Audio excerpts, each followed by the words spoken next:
Welcome to recipe fusion. अस्सलाम वालेकुम। कैसे हैं सब लोग? उम्मीद है बिल्कुल ठीक होंगे, मज़े में होंगे। चलें जी, आज बहुत ही मज़ेदार आसानी से बनने वाली जो है इमली की खट्टी मीठी चटनी बनाएंगे, वो भी मेरे स्टाइल में। मेरे चैनल को सब्सक्राइब करें, लाइक करें और अच्छे अच्छे कमेंट्स करें। चलते हैं रेसिपी की तरफ। बिस्मिल्लाहिर्रहमानिर्रहीम। सबसे पहले मैंने 1 कप इमली ली। उसको एक कप गर्म पानी में भिगो दिया था मैंने आधे घंटे के लिए। ठीक है जी। उसके बाद मैंने वो इमली जो भीगी हुई थी वो मैंने ब्लेंडर में डाली और 2-3 दफ़ा उसको रोक रोक के चलाया। ठीक है। और एकदम से नहीं आपने चला देना, रोक रोक के चलाना है। ठीक है। और उसके बाद मैंने इस छलनी के अंदर छान लिया था उसको। तो पल्प मुझे बहुत अच्छा सा मिल गया। ये स्किन और गुठलियाँ अलग हो गई थी। और ये तरीका आप ज़रूर यूज़ करके देखिएगा। अच्छा, उसके बाद मैंने इस छलनी में छान लिया। तो 2 दफ़ा मैंने छाना है इस पानी को। ठीक है। एक दफ़ा इसमें और दूसरी दफ़ा मैंने इसमें। ठीक है। तो बहुत ही फ़ाइन पल्प मिल गया आपको। तो चटनी भी आपकी बहुत अच्छी बनेगी। अच्छा जी, मैंने क्योंकि शक्कर डालनी है तो मैं उसका शीरा अलग से बनाऊंगी। शीरा नहीं, सिर्फ डिज़ोल्व ही करनी है ताकि ऊपर से गंदमन जो शक्कर का आता है वो थोड़ा हटे। चले जी, चीनी और शक्कर मैंने मिक्स करके डाली है। और 1 कप पानी में मैंने बॉईल कर लिया है।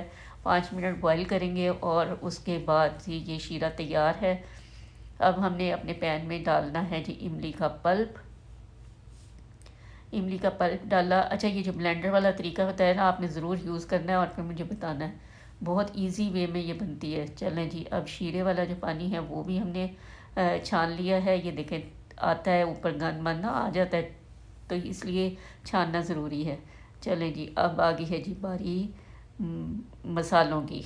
ठीक है जी, ज़ीरा पाउडर मसाला डाला है, दही बड़ा मसाला डाला है, चाट मसाला डाला है। और ये सारे होममेड हैं। अगर आपके पास नहीं है तो आप बाज़ार के भी डाल सकती हैं, लेकिन आप ज़रूर बना के रखें। ये दही बड़ा मसाला वगैरह बहुत यूज़फुल है। चलें जी, कश्मीरी लाल मिर्च पाउडर डाला है, रेड चिली पाउडर डाला है, सॉल्ट डाला, ब्लैक पेपर नहीं, black pepper sorry, black salt डाला। ठीक है। और टार्टी हम सबसे एंड में डालेंगे। अच्छा, सारे मसाले मैंने ऐड कर दिए, लेकिन सॉल्ट मैंने सिर्फ काला नमक थोड़ा सा डाला है क्योंकि मेरी इमली जो थी ना वो सॉल्टी थी, तो मैं बाद में टेस्ट करके उसके बाद में डालूँगी। चलें जी, जिंजर पाउडर की बारी आ गई है। ये सबसे मेन इंग्रेडिएंट है इसका, और ये मिस नहीं करना। अगर आपके पास नहीं है तो आप ताज़ा जिंजर लेके छील के वो आप डाल दें इसके अंदर। चलें जी, 35 से 45 मिनट मैंने लिखा है इसका कुकिंग टाइम, लेकिन इतना लगता नहीं है। ठीक है, क्योंकि चीनी के ऊपर है और आपकी आंच के ऊपर है और पकाने के तरीके के ऊपर है कि आपको कितना टाइम लगता है। ठीक है, बस आपने चेक रखना है जी। लास्ट में हमने टाटरी डाली है। टाटरी से थोड़ा शेल्फ लाइफ जो है वो बढ़ जाती है और मज़े की भी लगती है। अच्छा, ये इसको आपने चूल्हे पे अकेले नहीं छोड़ना। ठीक है, इसके पास खड़े रहना है और थोड़ी थोड़ी देर के बाद आपने इसको हिलाना है। अगर आप इसको छोड़ के चले गए तो बहुत ही मैस हो जाएगा जी कि किचन के अंदर, और चूल्हा आपका सारा ख़राब हो जाएगा। ये देखें जी, देखने का तरीका ये है, चम्मच से आपने उंगली पे सेपरेट करना है। अगर तो सेपरेट हो गई चटनी तो इसका मतलब है चटनी हमारी रेडी है।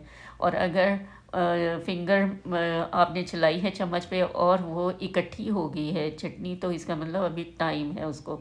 ठीक है जी, ठंडा कर लिया था मैंने और अब मैं सर्विंग बाउल में डाल रही हूँ।